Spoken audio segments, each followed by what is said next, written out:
Muy buenos días, queridos amigos. Bienvenidos de nuevo al canal Tiempo y Atención, entrando en libertad y saliendo en libertad. Hoy vamos a hacer un salto histórico a un podcast que inicié hace unos meses que tiene que ver con un elenco de los místicos de Occidente y que tiene que ver con una obra de un autor fantástico que se llama el Emir Zola. Son, si no recuerdo mal, 2-3 tomos. Hasta ahora, en el primer audio, cuyo título era Los místicos de Occidente, el Emir Zola, audiolibro 1, metí un compendio importante de autores. Ese compendio de autores del primer capítulo tenía que ver con Orfeo, con el himno a Primigenio, con Pitágoras, símbolos, los versos áureos, los oráculos caldeos, Hermes Trismegisto, del cual ya he hecho un montón de audios, el Estobeo, los tratados, Asclepio, la tabla esmeraldina. Todos esos componen el primer audio, que era largo. Hoy vamos a entrar a otro, que es Cicerón, el sueño de Escipión. Y a partir de ahora lo que voy a hacer es autor por autor. El próximo es Filón, la alegoría de las leyes, los querubines, el sacrificio de Abel y Caín, cómo el mal suele acechar al bien, la descendencia de Caín, de la sementera, la embriaguez, la sobriedad, la huida y el reencuentro, el cambio de los nombres, de los sueños y la migración de Abraham. Y así iré siguiendo autor por autor. Así que nos vamos hoy a Cicerón, del que seguramente muchos habréis oído hablar y del que he hecho algún tratado aquí. Yo esto nos vamos a revisar la obra mística de Cicerón y de tantos otros. Cuando se difundió el interés por Confucio en Occidente, Hegel recordó que nuestra tradición ya tenía en Cicerón un Confucio a través de su obra De Officiis.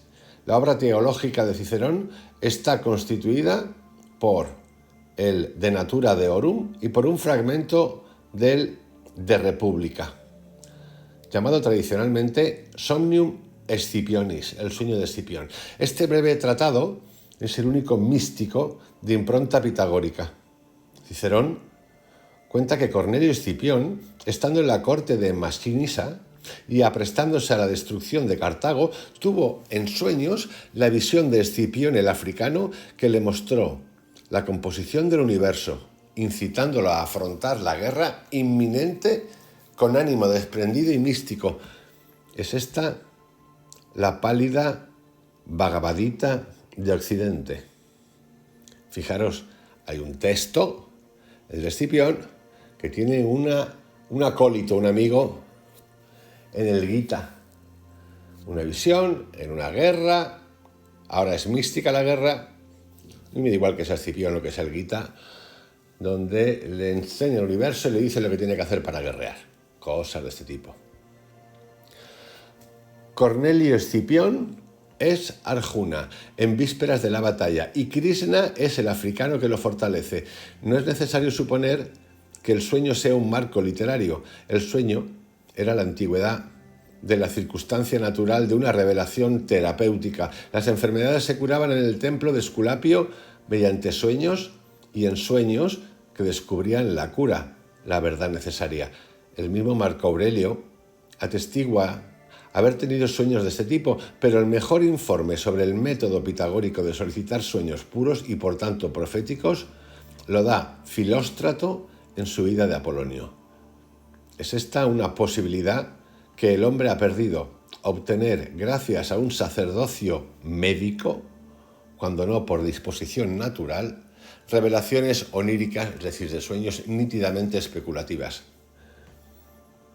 Vamos ahora al sueño de Escipión. Dime, ¿hasta cuándo? Preguntó Escipión. ¿Permanecerá tu alma adicta a la tierra? ¿No reparas en medio de qué templos te hallas? Delante de ti 9 círculos, o por mejor decir 9 globos entrelazados, componen la cadena universal.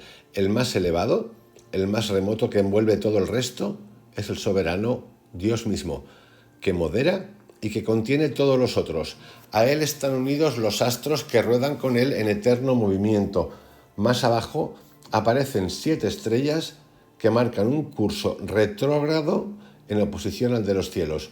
Una de ellas es el globo luminoso que en la Tierra se llama Saturno. Viene enseguida el astro propicio y saludable al género humano que se llama Júpiter. Después la estrella rojiza y temida en la Tierra que se llama Marte. Casi en el centro de esta región domina el Sol, jefe, rey, moderador de las demás lumbreras celestes, inteligencia y principio regulador del mundo, que por su inmensidad alumbra y lo llena todo con su luz. Tras él, y como satélites suyos, Venus y Mercurio. En el círculo inferior fluctúa la luna inflamada con los rayos del sol. Más abajo todo es mortal y corruptible, a excepción de las almas dadas a la especie humana por la munificencia de los dioses. Encima de la luna, todas las existencias son eternas. En cuanto a la Tierra, que colocada en el centro forma el nono globo, está inmóvil y más abajo, y todos los globos gravitan sobre ella por su propio peso.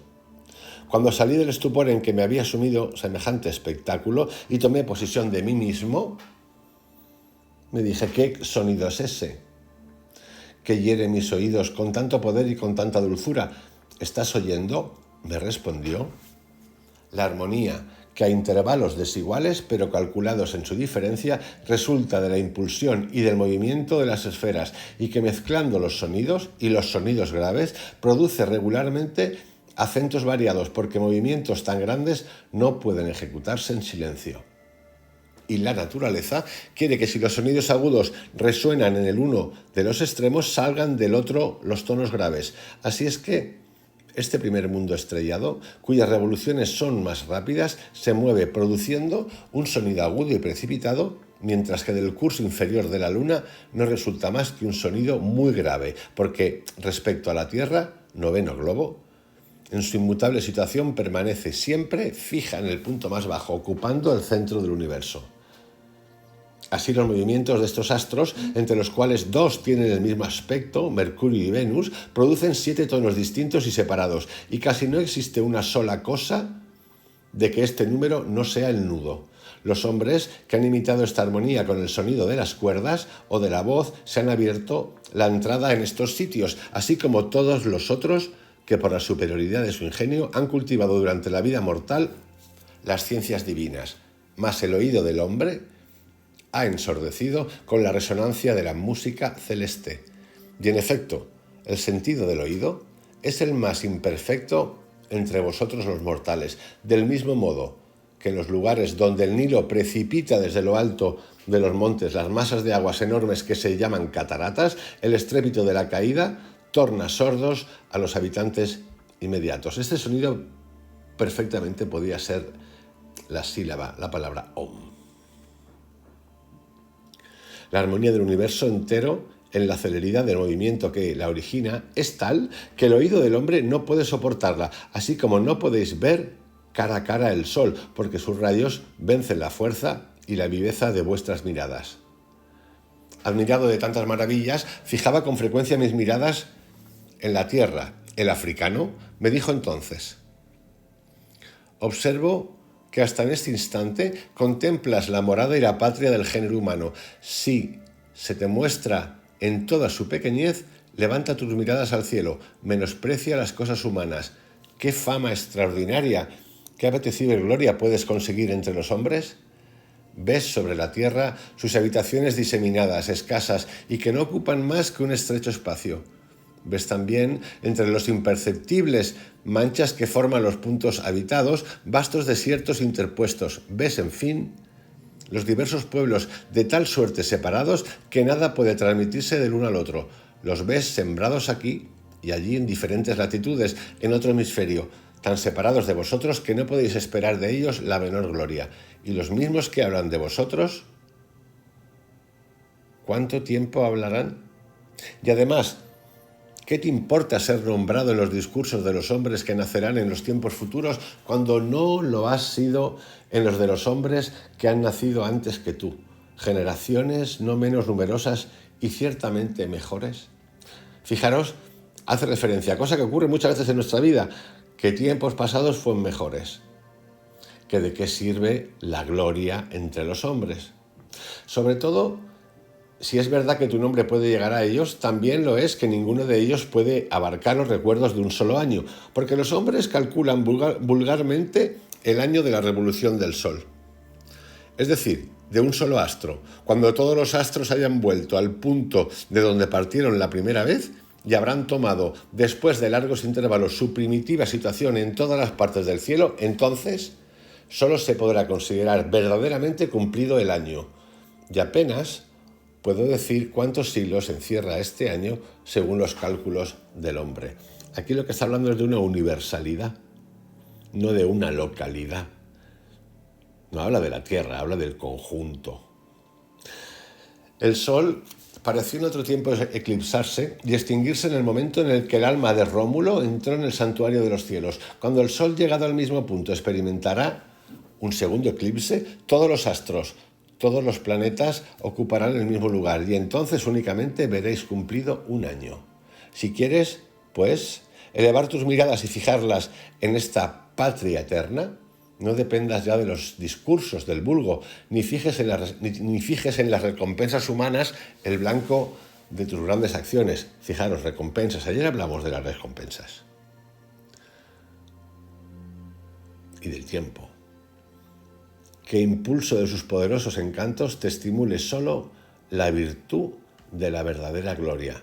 Sabe que tú no eres mortal, sino solamente tu cuerpo, porque tú no eres lo que manifiesta esa forma exterior. El individuo existe todo entero en alma. Fijaros lo que dice, no somos lo que somos, no somos el cuerpo, y no en la figura que puede señalarse con el dedo. Repito, el individuo existe todo entero en el alma, y no en la figura que puede señalarse con el dedo. Entiende, pues, que eres Dios. El reino de Dios está en ti. Porque Dios es el que vive, el que siente, el que se acuerda, el que prevé, el que ejerce sobre su cuerpo de que es dueño. El mismo imperio, el mismo poder, la misma impulsión que Dios sobre el universo. El que finalmente hace mover inteligencia inmortal el cuerpo perecedero, como el Dios eterno anima por sí mismo un mundo corruptible. En efecto, el movimiento eterno es la vida eterna. Mas el ser que comunica el movimiento y que lo recibe de otra parte debe necesariamente, luego que se detiene, cesar de vivir. Demostrado ya que la inmortalidad pertenece al ser que se mueve por sí solo, ¿puede negarse que esta es la naturaleza dada a nuestras almas? En efecto, todo lo que recibe el movimiento de otra parte es inanimado. Lo que vive obra en virtud de un impulso interior y personal. Tal es, pues, la naturaleza propia del alma y su poder. Si entre todos los seres ella sola lleva en sí el movimiento, es claro que no ha tenido nacimiento alguno, es claro que es eterna. Ocúpala, Escipión, en las mejores cosas, y no hay otras de más precio que los cuidados que se toman por la patria, el alma desenvuelta. Ejercitada en tan nobles tareas, volará más ligera esta morada, su estancia natal. Su curso será más libre y más veloz, si desde que está encerrada en el cuerpo se lanza fuera de sí misma y contemplando los objetos exteriores se arranca de la materia. Fijaros, salir de la materia. Habla de la patria, pero el concepto de patria en esa época y a través de Cicerón tiene un componente que nosotros no tenemos en la actualidad. Había, digamos, cierta coherencia entre la virtud y la patria, cosa que ya no existe. Porque las almas de los que se han entregado a los placeres de los sentidos y que se hicieron esclavas de ellos, y obedeciendo a los deleites por orden de las pasiones, violaron las leyes de los dioses y de los hombres, permanecen errantes en torno de la tierra y no vuelven a entrar en este sitio sino después de los tormentos de la agitación de muchos siglos. Bueno, aquí tenemos una manera de reflejar la vida muy demoníaca, de castigo, de infierno. ¿Okay? Hay una cúpula, hay unos planetas, está todo ordenado.